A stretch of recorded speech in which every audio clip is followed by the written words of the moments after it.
Danny stopped me and said, do you want some really cool Halloween lighting in the background? I was like, yeah. Ooh. Life of being married to a filmmaker is cool. That's really cool, honey.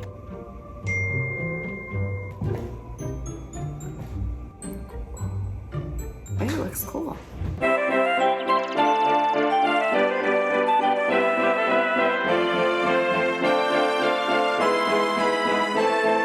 Hi guys, welcome to Educating Shani. I'm Shani and I'm recovering from an eating disorder. Hi Shani, hi! Welcome back to my channel. Welcome if you're new.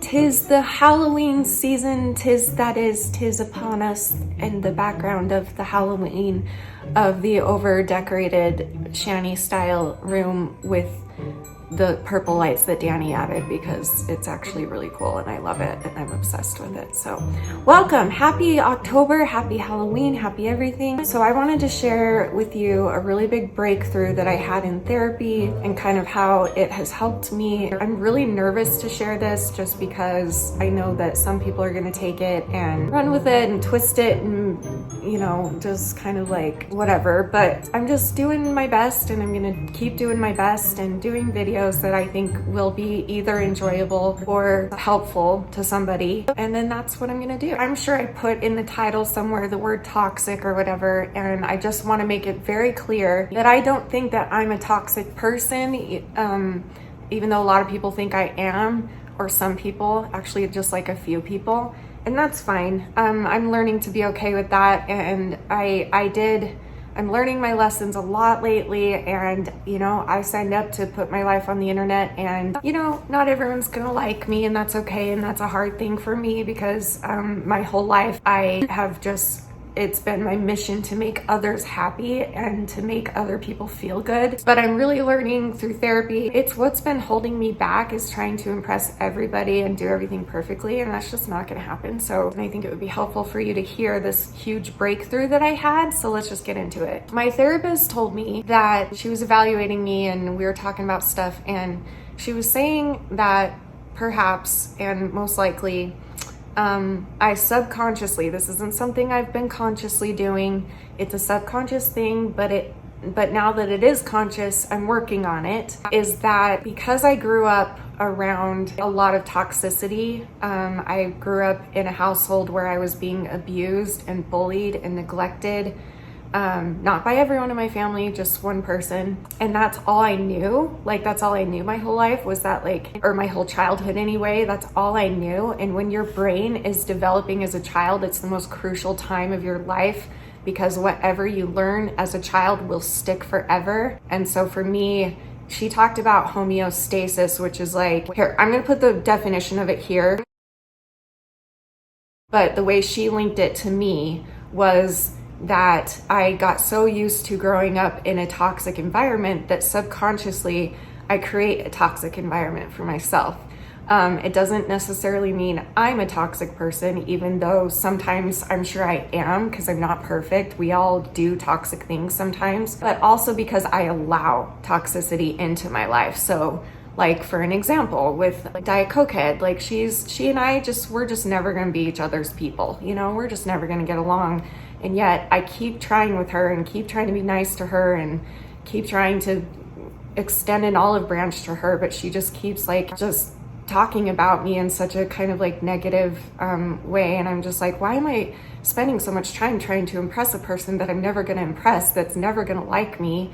Why do I care? You know what I mean? And that's just an example, but that also explains other stuff like me allowing toxic comments to stay, because that brings toxicity to my channel and to my viewers and anybody who's reading those comments. So it's not just like, I'm not purposely creating a toxic environment, but there are things that I'm doing subconsciously that are creating a toxic environment because it's all that I knew growing up. And so as soon as she said that, it kind of clicked with me like, okay, this makes so much sense now, because I do feel that toxicity has come out of my community here and there, but it's never been intentful and it's never been something that I feel is malicious. So when she said that, I just was like, okay, that really like hits home, and that really kind of makes sense to me because I've been racking my brain and beating myself up for for years now, but especially this year, that there are people out there that don't like me, and people out there that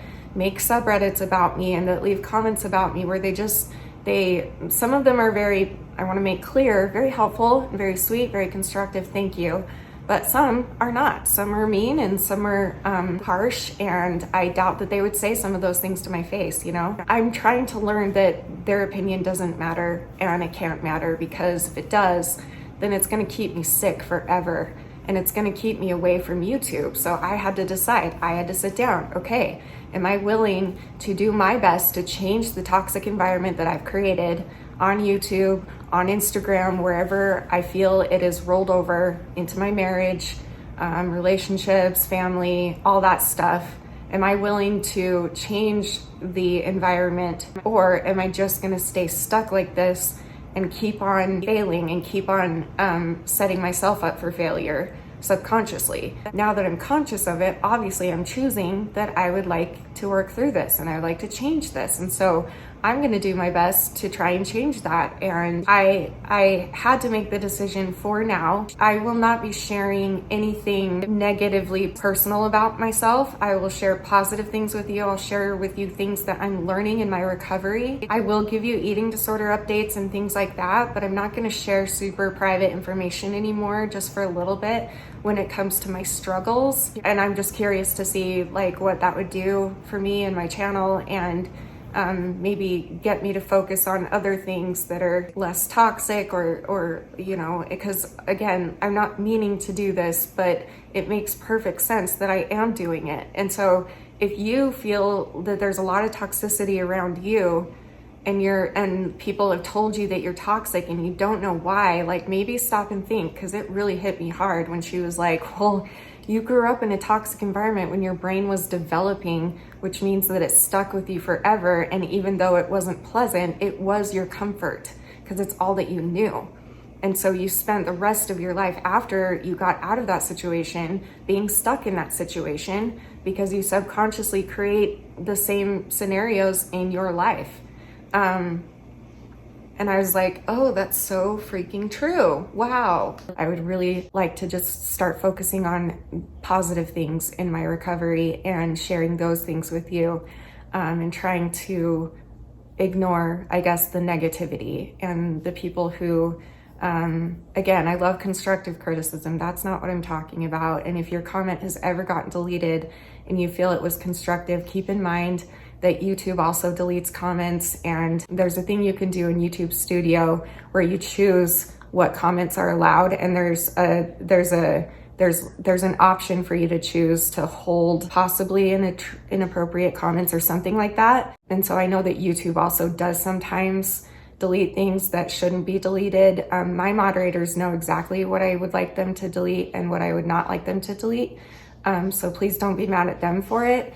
And I don't delete anything unless I happen to see it, but I've got my moderators watching it for me because I'm so sensitive right now. And so just know that like, I'm not like meaning to silence people that are trying to help. I really appreciate when people are trying to help. What I don't appreciate is when people take what I'm going through and kind of twist it to fit their own agenda. I know I'm not a bad person. I understand that I've got issues and I'm not perfect. I don't know if I'm making sense with all of this. I don't know. Just when she told me that, it just kind of clicked with me, and I just was like, okay, what can I do to create a non-toxic environment consciously? Now that I'm conscious of it, it's no longer subconscious. And so hopefully I can be conscious of it. Who knows if it will still happen subconsciously, but I am very consciously conscious of it. I'm that. And so I'm going to be trying really, really, really, really hard to just baby steps and little by little get my channel to where I want it to be and get my life where I want it to be, especially, which I've been doing, and I've been working really hard, and I'm really proud of how far I've come, and I'm proud of myself for attacking these really, really hard things in therapy and doing trauma therapy and EMDR and all these things that can be very traumatizing in itself, but it does help, and it is helping. It's just really hard, that's all. But I'm doing the best I can. That's all I can do. That's all that you can do. Take a look at your own environment and ask yourself, is this something that I'm maybe subconsciously creating because it's how I grew up, or because that's when I was traumatized, or that's just all I've ever known or whatever. Like, ask yourself that, and then ask yourself if the answer is yeah, you know, subconsciously this could be a thing that I rely on and that makes me feel comfortable and safe somehow. And then be like, okay, but what do I really need to be doing for myself to feel safe? And what do I really need to be doing in my recovery to get to a place where I want to be, which is fully recovered? I don't know. I don't know if this will help anybody. I hope this will help somebody out there. And I hope that I'm making sense, and I hope that I'm not hurting anybody's feelings. But if I am, I apologize. I never mean to ever. I would never want to make anybody feel bad. And I appreciate all the love and support and constructive criticism that you guys give me. My feelings are valid. And thank you for all the support recently. And I will see you soon for another video. And remember, forever and always, you're beautiful, you're worth it, and I am too. Thank you for watching. Bye!